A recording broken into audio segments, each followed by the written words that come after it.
Merong isang mayaman. Dahil marami siyang pag-aari, hindi na magkasya yung kanyang mga tinatangkilik. I don't know, it is mga palay or something. Dahil sa kanyang kamalig, hindi na kasya yung mga bagay dito. Or hindi na kasya yung mga pagmamay-ari niya. Kaya ang ginawa niya, pinagiba niya yung kanyang maliit na kamalig or let's say parang siguro imbakan, something like that. Ang ginawa niya, nagpagawa siya ng mas malaki. Tapos sinabi niya,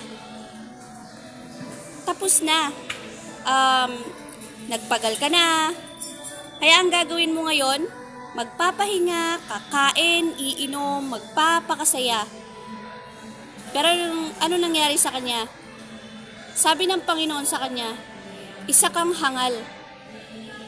Ngayon ding gabing ito ay kukunin ko ang buhay mo. Kanino kaya mapupunta ang lahat ng kayamanan mo? Ibig sabihin po, hindi natin alam ang kinabukasan. Hindi natin pwedeng ipagmayabang, ay, magpapakasaya na ako, kakain, iinom, lahat, gagawin ko na. Kasi ang buhay, hindi mo alam. Hindi mo alam na bukas, wala ka na pala dito sa mundo. Kaya dapat laging magtiwala ka sa Panginoon lamang. Sabi niya nga sa salita niya, di ba? Mag-ipon ka ng kayamanan sa langit, doon ay walang magnanakaw, walang kalawang, walang mga insekto. Kasi, kunwari, nag-ipon ka ng mga kahoy, may anay, di ba? Mga tanga o anay, yan. Kakainin ng anay yan. Pag nag-ipon ka naman ng mga bakal, may kalawang, kakalawangin yan. Pag nag-ipon ka ng mga alahas, pera, may magnanakaw. Kaya sabi niya, huwag kayong mag-ipon ng kayamanan dito sa lupa. Dito ay may mga naninirang insekto, may kalawang, may mga magnanakaw. Kundi mag-ipon kayo ng kayamanan doon sa langit. Kasi doon wala na lahat ng mga yan. Ano ibig sabihin nito?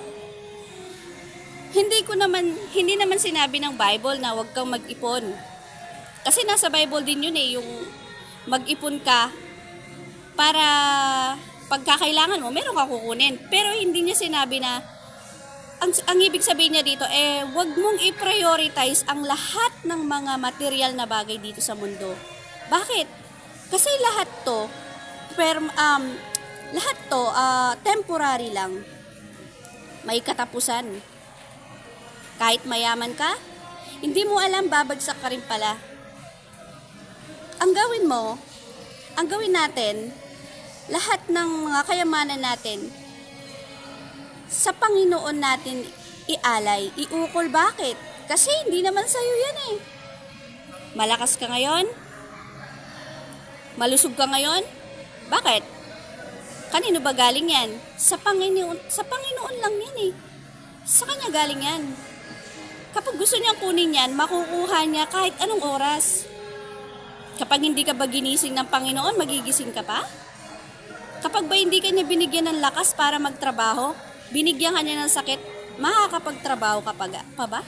Makikita ka pa ba ng pera nun?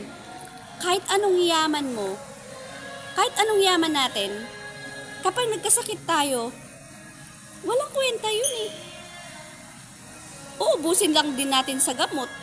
Mayaman nga tayo, pero may cancer naman. 'Di ba? Wala rin. Kaya ang gawin natin, maglingkod tayo sa Panginoon. Kilalanin natin siya, tanggapin natin siya sa ating puso bilang ating Panginoon at tagapagligtas, kasi hindi natin masasabi ang panahon. Sabi niya sa Hebrews 9:27 it is appointed unto man once to die. Ang kamatayan daw ay itinakda sa mga tao. At pagkatapos nito ay ang paghuhukom.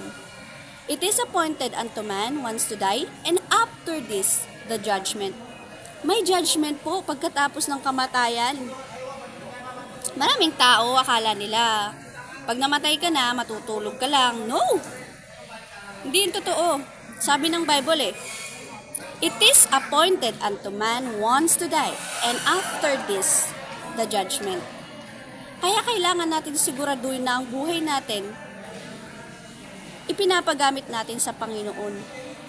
Sige, magpakasaya ka ngayon, bisyo ka, doon, dito. Gawin mo lahat ng gusto mo. Pagdating ng panahon, huhukuman ka ng Panginoon. Huhukuman ka niya kapag hindi mo siya kinilala dito sa mundo.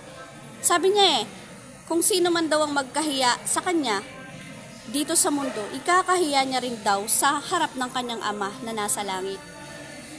Kaya kung kinakahiya mo Panginoon ngayon, ayaw mo siyang kilalanin? Nako, magsisi ka na, magrepent ka na. Kilalanin mo siya habang nabubuhay ka pa. Yun lamang. God bless us all.